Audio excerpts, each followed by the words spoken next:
AI દ્વારા ગાણિતિક વાર્તાઓ દિવસ 2। એક ચંદ્રવદન નામના જાદુગર પાસે એક તિજોરી હતી। એને કોઈ કામથી બીજા ગામ જવાનું થયું, પરંતુ તે પોતાની સાથે તિજોરી લઈ જઈ શકે તેમ ન હતા।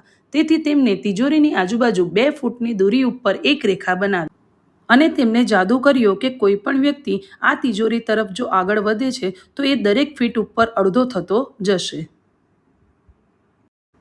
જાદુગર ચંદ્રવદન આ કામ કરીને પોતાના કામથી આગળ નીકળી ગયા। હવે એક દિવસ એક ચોરની નજર આ તિજોરી ઉપર પડી। આ ચોરના કદમની લંબાઈ 1 ફૂટની છે।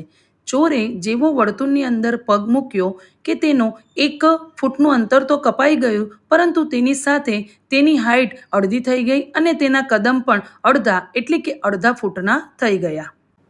ચોરની તિજોરીથી લંબાઈ હજી 1 ફૂટની બાકી છે અને એ સમજી પણ ગયો કે આ જાદુગરનો જાદુ છે।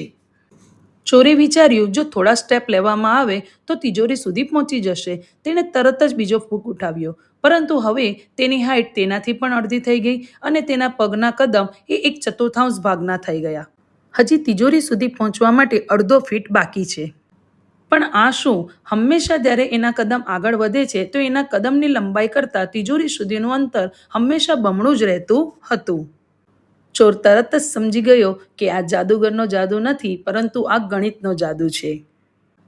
ચોર ગમે તેટલી કોશિશ કરી લે, પરંતુ હંમેશા તેના કદમોના અંતર કરતાં તિજોરી સુધીનું બાકી અંતર બમણું જ રહેશે અને ચોર કોઈ પણ દિવસ તિજોરી સુધી પહોંચી શકવાનો નથી। ચોરનો ચોરીનો આઈડિયા ફેલ થઈ ગયો અને તે ત્યાંથી ભાગી ગયો।